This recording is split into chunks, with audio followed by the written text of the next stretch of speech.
As all-grain brewers, we have two methods we can choose from when we go to the sparge. We have fly sparging and batch sparging. Fly sparging, otherwise called continuous sparging, is conducted by slowly draining the mash into the boil kettle while keeping the mash tun topped up with hot liquor during a typically 60-minute long process. The piece of equipment necessary to perform fly sparge is the Imperial Sparge arm, which does come in our cooler kit. This adjustable Sparge arm is perfect for any kettle or cooler, so go ahead and adjust it to the size of your cooler and make sure the plastic block is in the center. As far as height, push the tube down until the Sparge head is just about an inch above the liquid. Attach the included tubing to the top of your Sparge apparatus and to the output of the hot liquor tank. And always remember, your hot liquor tank must be physically above the mash tun in order to let gravity do its work and get the water delivered to your mash. First, gently open the valve on the mash tun to allow wort to start to flow into the kettle. We're looking for a very slow flow rate here. Once you've established flow of wort into the boil kettle, go ahead and open the valve on the hot liquor tank and get water flowing back into the top of the mash. The key to successful fly sparging is to match the flow rates of wort into the kettle and the hot liquor into the mash.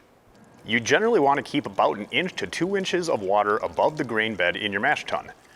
If you add too much water or your hot liquor tank is flowing too quickly, you can end up with a lot of water on top of your grain bed, and that can compact it and cause issues. If the flow of water out of the hot liquor tank is too slow, the mash bed can end up going dry, and this can affect how many sugars you get out of your mash. And just remember, this is a game of equilibrium, so it's really important to keep an eye on flow rates.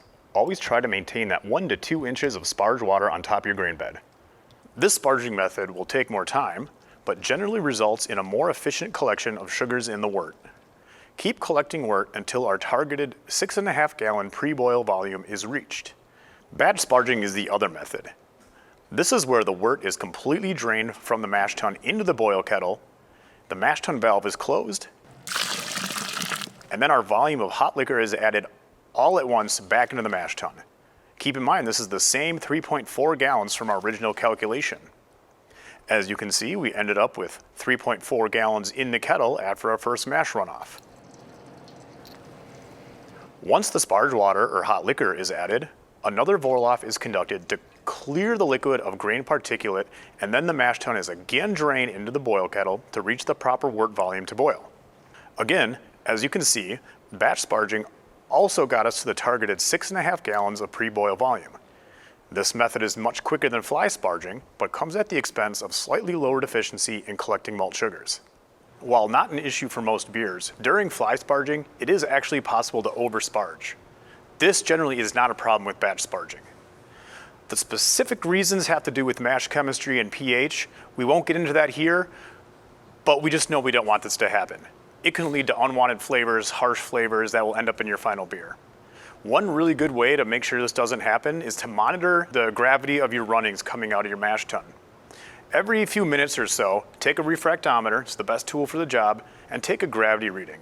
If you see that your mash runnings are getting to 1.010 or lower, cut off that mash. It's a good way to ensure you don't get those harsh flavors.